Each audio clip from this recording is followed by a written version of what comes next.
नमस्कार सगळ्यांना, शुभ सकाळ. सकाळच्या 6:15 वाजलेल्या आहेत त्या. आणि इकडे माझी गुरांची झाडलूट करून गुरं इकडे बांधली ती. गायला इथं ठेवले. गाईची धार काढायची आधी, मग गायला पण बांधायचं नेऊन आणि त्यांना वैरण टाकायची. तिथं पाला ती भरपूर आहे, त्यामुळे खाते ती पाला. आणि पाला ती खाऊन झाल्यावर परत मग पाणी दावून मोरगास ठेवायचा. शेळ्यांचे शेड स्वच्छ झाडून घेतले. शेळ्यानं जी गवताच्या काड्या खाल्ल्या नाही ते आणून टाकले. ते शेळ्यांना पण मका ती टाकली. आणि पोरांचं सगळ्यांचं आवरून झाले. काय खातोय रे? शिरा. बरं, नाश्त्याला शिरा केलाय का आज? आणि डब्याला भाजी काय? कशाची उसळ आहे? कशाची उसळ? माहीत नाही मला. माहिती आहे की तुरीची उसळ आहे. खा वर का. आणि माझी सगळी कपडे धुवून झाली. ती गुरं पाणी दावून सावलीला बांधली. ती आता शेळ्यांचं बघायचं राहिले. सकाळी मका ठेवली होती सगळ्यांना. आता पाणी पाजून घेते आणि वैरण टाकते. वैरण आणली की परत पाणीच पित नाही ती. त्यामुळे वैरण आणायला जायच्या आधी ह्यांना पाणी दावून बघते पेते ती का.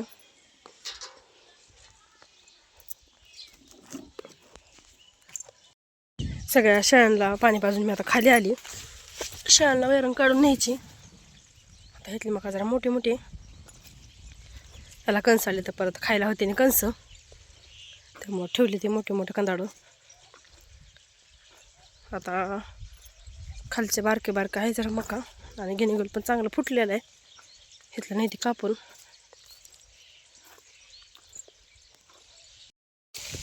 वैरण आणून टाकली सगळ्या शेळ्यांना. मी आता बांधले ते, त्यामुळे आपले आपले वैरण खाते ते व्यवस्थित. आता घरातलं सगळं काम झाले. आता जेवण करायचं आणि जेवण करून रानात जायचं. आता आम्ही जेवण करायला लागलो. या सगळ्यांनी जेवायला. आणि आज जेवणामध्ये तुरीची उसळ बनवली. आणि त्याच भिजलेल्या तुरी थोड्याशा भाजून कुटून त्याची आमटी पण केली. आणि चपाती. चला आता जेवण करून घेतो आम्ही. जेवण झाली. पाण्याची कळशी घेतली भरून आणि आता माळावर निघालोय फाउंडेशन करायला काकडीचं.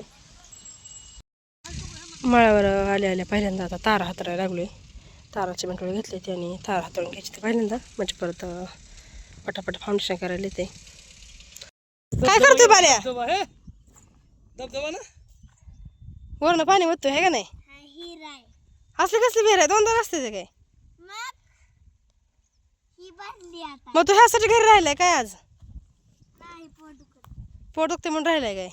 राहिलं का पोट दुखायचं आता? मग पाणी कसं खेळतोय मग? हा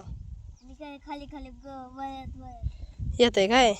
बर, ओतून दाव बरं पाणी. डोंगर पण केलाय का? वत डोंगरावर पाणी.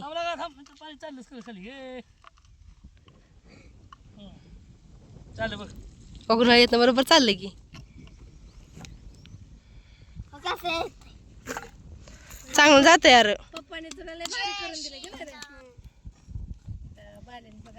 वत पाणी आण अजून जा. फुटले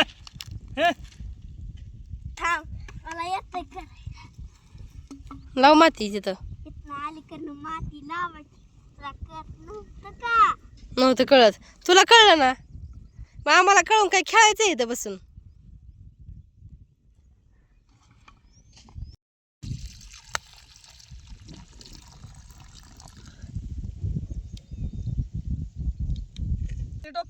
ती खाली पांढरं टोपण आहे का बारक? तो त्यानं वत आता. हा घे मोठं टोपण इथलं. आता खालच्या हेवल्यातलं आता वरण वत परत डबल फिरून. आडते मातीत खाली सगळं. फुटलं सगळं जवळ. भरली विहीर आता. बास कर आता. 4-5 तारा वडून झाल्या. दुपार झाली. आता जेवायला चाललोय घरी. घरी आले आता हातपाय धुवायच्या आधी गुरांना वैरण ठेवली. कपडे वाळले होते, कपडे काढले. चला आता जेवण करायचे. आता वाजले ते 4. आणि दुपारनं आल्या पण आमच्या एक 2-4 तारा वडून झाल्या. बऱ्यापैकी झालं आज फाउंडेशन करून. चला आता इथं ट्रॅक्टर आणलेला आहे सकाळी इळू व्हायला, कारण खालच्या कड्यावर इळू आणायचं होतं ढेगाऱ्यातनं आणि इथं हातरायचं होतं, त्यामुळं कैलास आज ट्रॅक्टरनं इळू हातरलं. तर आता ट्रॅक्टर आलाय, टायली आली माळावर, तोपर्यंत आता जळण घेऊन जायचं पाण्याच्या चुलीला.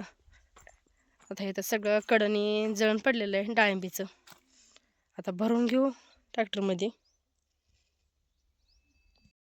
सरपण काढून सगळं गाड्यात टाकलं. आता निघालो आम्ही घरी. रानातनं आल्या हातपाय धुवून इथं मी कणिक मळून घेतली आणि आता मी, बाल्या, राधा आणि भाऊजी गावात निघालो आहे. राधाचा कट करायचा केसाचा आणि बाल्याला दवाखान्यात न्यायची. पहिल्यांदा इथं पार्लरमध्ये आलो आहे राधाची कटिंग करायची. त्याच्या पप्पानी एक इन्स्टाला व्हिडिओ बघितला आहे हेअरकटचा, ती कट करायचा आहे राधाचा, चालू आहे करायला. आता करून झाल्यानंतर दाखवूनच मी तुम्हाला.